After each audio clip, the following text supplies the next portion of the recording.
Hello everyone and welcome to my space. Since start of war in Ukraine there was always this question that China may launch an attack against Taiwan. So what I'm gonna do today is just explaining how China can launch such an attack. So I'm gonna act like I'm the commander of this attack chosen by Chinese army, but keep it in your mind that I am a person and this is only a theory, the thing that comes to my mind, and there's a world of possibilities out there and there may or may not something else happen. So first thing first, we all know Taiwan is an island, so my attack is amphibious. So it's time for me to know how many amphibious forces do I have on my command. Well, China have 3 different fleets, and every fleet has its own 2 amphibious operation brigade. So we do not know the exact number of manpower of these brigades, but it is something around 6 to 7,000 men. Also there is another special brigade belongs to the Navy that also operate for the amphibious attacks. We do not know the exact number for this brigade, but it's around 3 to 5,000 men.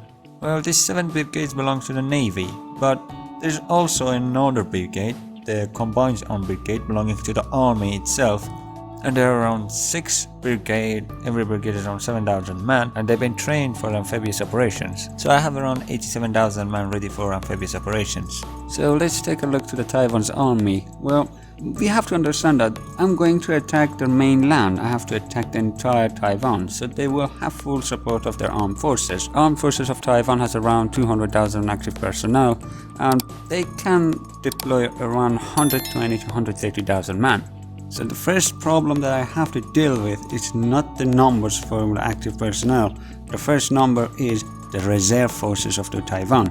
I'm gonna attack their mainland, and Taiwan's army have one of the biggest reserve personnel in the world. They have around 1 million to 2 million, depends on different sources in media. They have around 2 million reserve personnel. Okay, just calm down. 87,000 men against around 120,000 men and supported by around 2 million reserve. Yes, there is odd numbers, but the numbers are something that we have to know to come up with a plan of attack. So we have to know these things. Okay, just a little point here. These numbers also include the weaponry and different equipment used by both armies, but I'm not gonna name everything and talk about everything because there are too many and I don't want to make it a very long video, but I will talk about some important equipment. Okay, so back to the plan. What's my goal? What I have to do? So basically I have to know I have to change the government or I have to take over the entire island, and these two are different from each other and I have to know what I'm going to do. Based on my knowledge of these two countries, in my opinion China will go with taking the entire island. So there's another question just pops up right here, that how much time do I have? So I have to capture the entire island as soon as I can, or do I have more time? Probably we'll have this question, what's the time gonna do with it? Well, time is very important because if I have enough time, I can select different tactics that reduce the chance of me losing the fight. But if they give me a selected time zone, for example, they tell me you have to conquer the entire island and surrender the government in 5 days, probably I will go with very risky plans, and there is a high chance that I lose it because it will be a risky plan.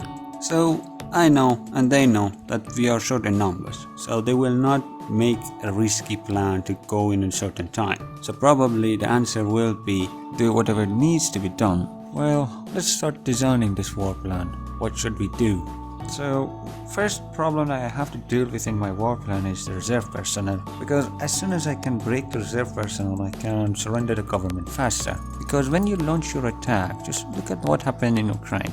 This is the reserve personnel who creates the core of the resistance. And this core of resistance will back up the government, so government will not surrender easily. For breaking the reserve personnel, we have to break their national spirit, we have to break Taiwan for them. And we can do such a thing using propaganda and psychological warfare. For this psychological warfare, we need to capture capital as soon as we can and surrender the government. Okay, let's just open the map and start drawing our plan. Well, we have to zoom on Taipei first, right? Because we need to capture the capital and surrender the government because we want to break the national spirit of this country. Well, we will get our first stroke right there, because when we zoom on Taiwan, we just realize, yes, Taiwan is an island, but it doesn't mean that Taipei directly connected to the sea. The Taipei, I don't know which person came up with a plan to make Taipei as a capital, but that guy was a genius.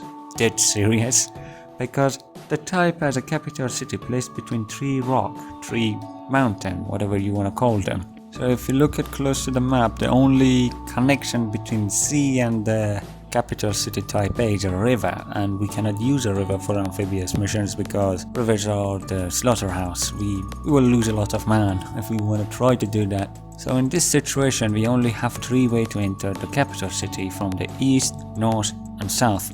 Well, I cannot go from the south because south is connected to a massive city. I have to march through this city to reach the capital. And keep it in mind for 1 second, I said I will explain about some of the equipments. Yes, I have around 87,000 men ready for amphibious operation, but it doesn't mean I can deploy all these 87,000 men in one day. The point is that Chinese Navy probably cannot deploy 87,000 men in one day. Look, for doing an amphibious operation, you need to transport your troops, and for transporting your troops, you need ships. Yes, true, the Chinese have a lot of landing ships and landing crafts, but these ships are not enough to deploy 13 brigades. So far I know some stuff that I needed to know. It is time to find a place for my forces to land there, because, well, I need a beach that be safe enough that I can land my forces there. It must have less resistance as possible, an easy place to defend, because when I'm capturing the stones, I have to hold it for at least for 12 to 24 hours so I can bring more forces to this place so I can launch my attack towards capital. Alrighty then, it is time to find the place. To be honest, 2 weeks ago when I came up with the plan of making this video, recording this podcast, I did not know what a mess I'm getting in because, well, I love geography and cultures, different cultures and stuff. That's how I learned a couple of more languages in my own language. But the problem is, I'm not a reader to start looking at the countries geographically and topographically, because there are main maps that you need to know about a country when you want to invade it. And believe it or not, but with today's technology, we have more information that generals had in World War II. And based on that, when I go over to Google to find my perfect beach to launch my amphibious attack, I realized something: that Taiwan is an island. Okay, don't get mad, I didn't lose my mind. What I mean is, Taiwanese know they will target it with amphibious attacks, and they also, because they are an island, they are in the danger zone for change of sea level. So I spent the entire night just looking in the beaches in the Taiwan. I was just going with the Google in the view street from there, and there, and discovered that most of the beaches, the important beaches of the Taiwan, are been reinforced with the concrete blocks and concrete walls, and they are way below the city's level, so it makes them uncomfortable places for launching an amphibious mission. So if I want to use these beaches for an amphibious attack, I need to destroy the entire beach.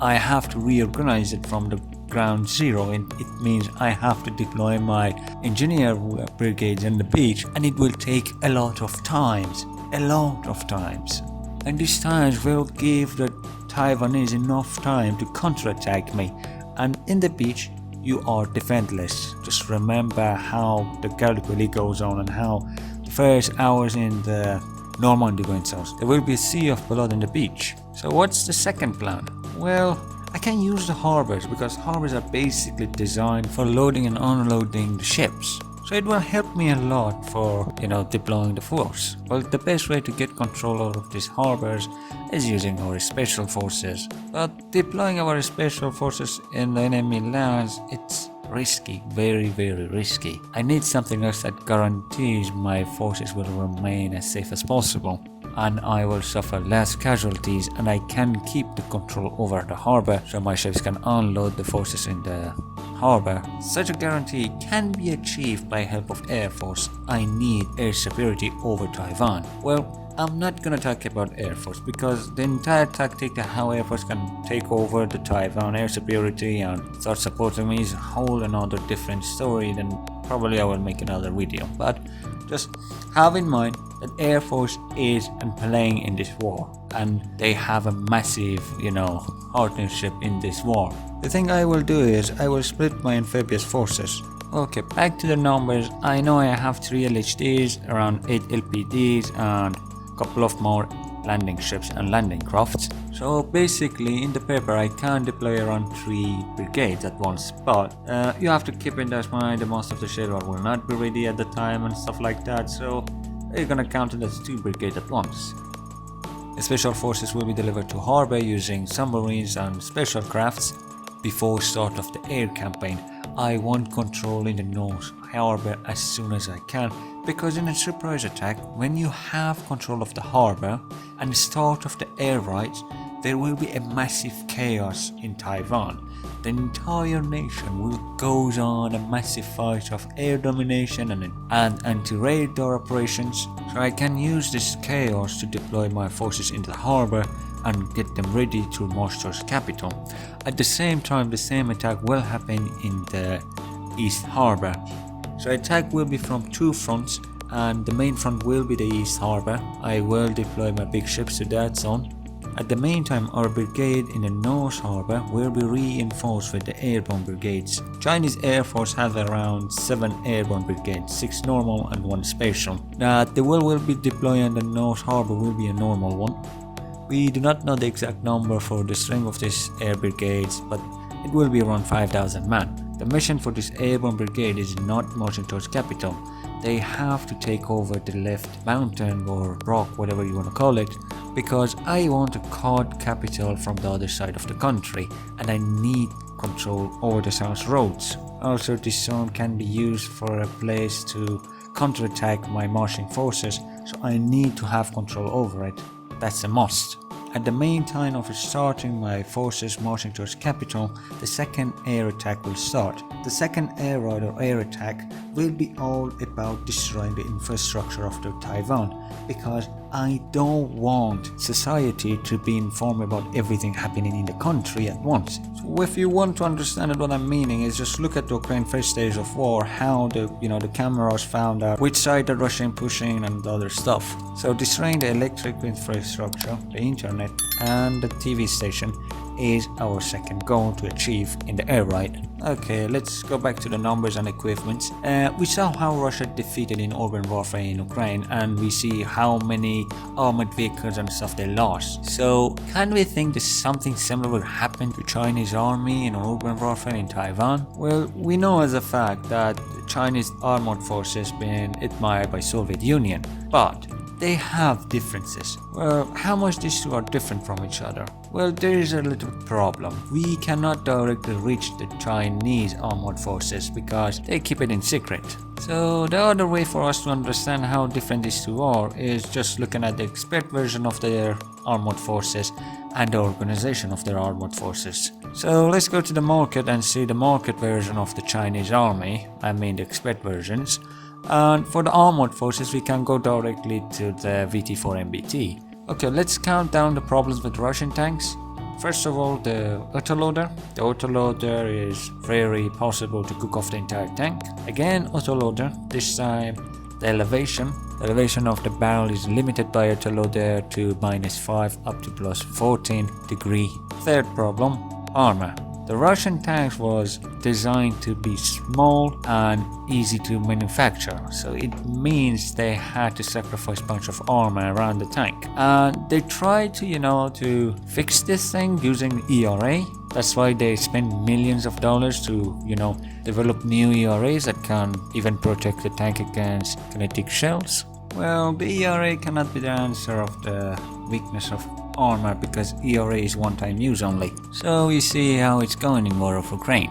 Well, there was also this belief that VT4 is also using ERA to bring turrets protection to a level of, acceptable. Well, Pakistan now is a user of the VT4 MBT, and we know Pakistan is not buying vehicles based on what they can buy or what they can't. They're going for the best they can buy, right? And they detested the VT4 for years. Recently, Pakistan Army brought the VT4 to the display in IDAS 2022, and a team of strategic from gone there and took a couple of pictures. Well, they got a couple of pictures close up to the VT4, and they answered one of the biggest mysteries about VT4 and China's armored division, in my opinion. Because if you look closely, you see that's not an ERA, that's an add armor.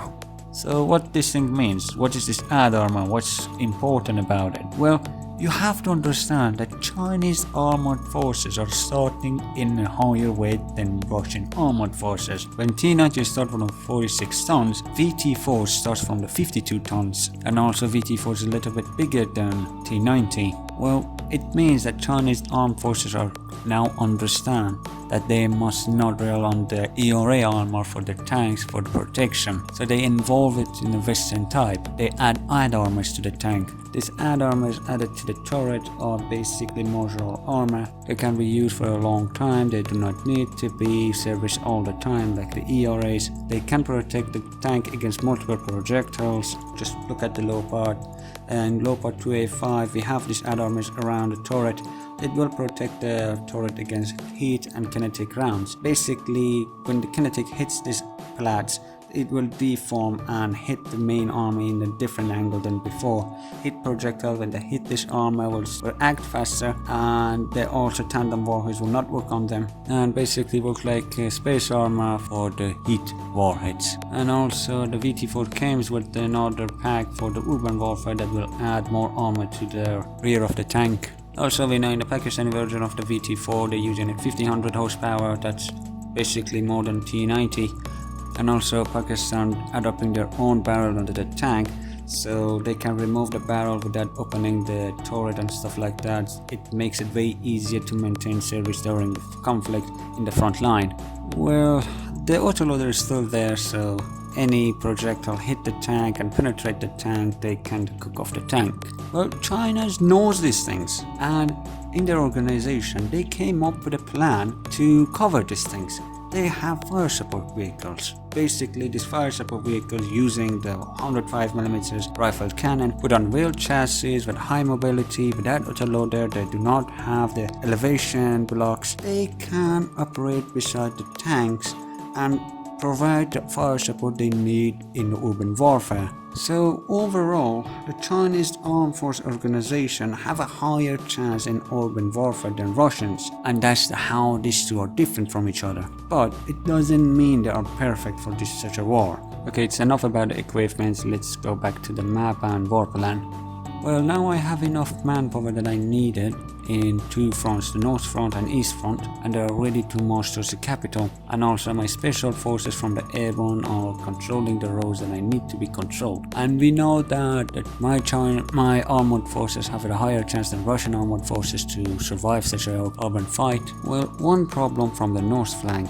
I need to cross the river, and crossing from the river is a very dangerous operation, so I need another front in Taipei, just in case that I will break the organization of the Taipei Defense Force completely by giving them 3 different targets from 3 different ways. Well, the best option for me is go for the airborne brigades in the middle of the airfield in Taipei. When I have the full air superiority, I can bring enough support from this airborne brigade in the Taipei. So hopefully this 3-type operation at once will bring the organization of the Defense Force of Taipei, so I can safely cross the river and capture the Taipei. And after that, because the infrastructure is destroyed, the government is falling, and Taipei is captured, we can hope the rest of the country surrender immediately, because they will not want to fight farther, because the country is under surrender from the sea.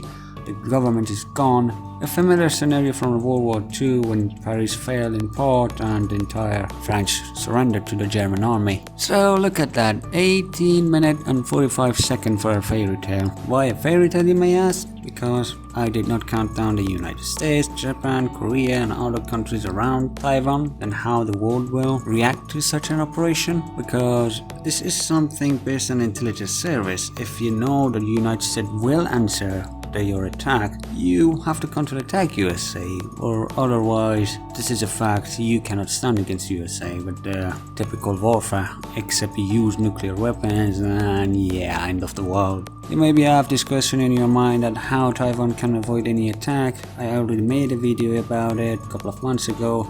I'm not a person to send you another video, just gonna say it in 1 minute. Well, we need a new NATO in Asia, and this NATO will only have 4 members: Australia, Japan, Korea and Taiwan. And we need a massive propaganda for Australia, giving it nuclear weapons, a couple of nuclear kangaroos you can think, and keep the goddamn Americans and England out of this alliance. They destroyed the previous NATO in Asia, and I will see you all in another video.